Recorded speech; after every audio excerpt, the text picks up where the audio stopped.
Magandang balita po ito. Wala ng administrative tasks para sa mga guro. Ipinahayag kamakailan ni Education Secretary Sara Duterte na may malaking pagbabagong darating para sa mga guro sa pampublikong paaralan. Sa kanyang anunsyo noong ika-25 ng Enero, ibinahagi niya na ang planong alisin ang mga gawaing pang-administratibo mula sa mga guro ay natapos na at handa na para sa pagpapatupad. We have always wanted to ease the burden of administrative tasks on our teachers, sabi ni Secretary Duterte while presenting the 2024 Basic Education Report in Pasay City.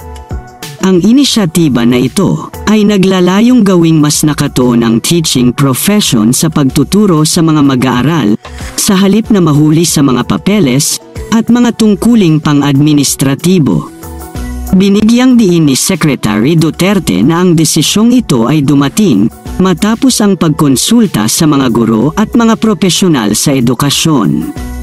Ang kautusan ng kagawaran para sa removal of administrative tasks for teachers ay nakatakdang opisyal na ilabas sa January 26, 2024. Bukod pa rito, binanggit niya na ang kaukulang Strand Memorandum ay gagawing available sa susunod na linggo. Upang matiyak ang maayos na pagpapatupad ng bagong patakarang ito, pinaplano ng Department of Education, DepEd, na kumuha ng 5,000 administrative personnel ngayong taon. Ang mga bagong staff na ito ay magbibigay ng kinakailangang suporta sa mga paaralan na magbibigay daan sa mga guro na tumutok higit pa sa kanilang pangunahing misyon ng pagtuturo. Bukod sa pagkuha ng administrative personnel, nakatuon din ang DepEd sa pagbibigay ng dagdag na maintenance and other operating expenses, MOOE, sa mga paaralan.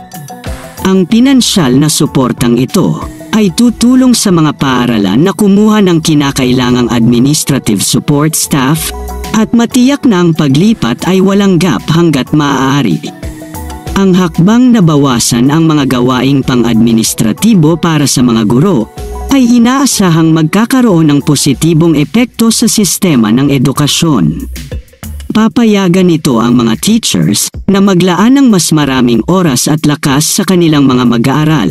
Sa huli ay pagpapabuti ng kalidad ng edukasyon sa mga pampublikong paaralan.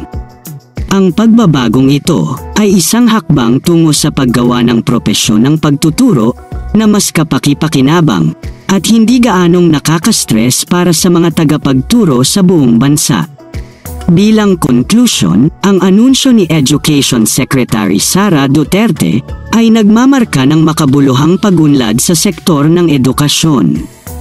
Ang pag-alis ng mga gawaing pang-administratibo mula sa mga guro ng pampublikong paaralan ay isang hakbang patungo sa pagpapahusay ng propesyon ng pagtuturo at pagtiyak na ang mga tagapagturo ay makakatuon sa kung ano ang kanilang pinakamahusay na magagawa, ang pagtuturo sa hinaharap na henerasyon ng Pilipinas.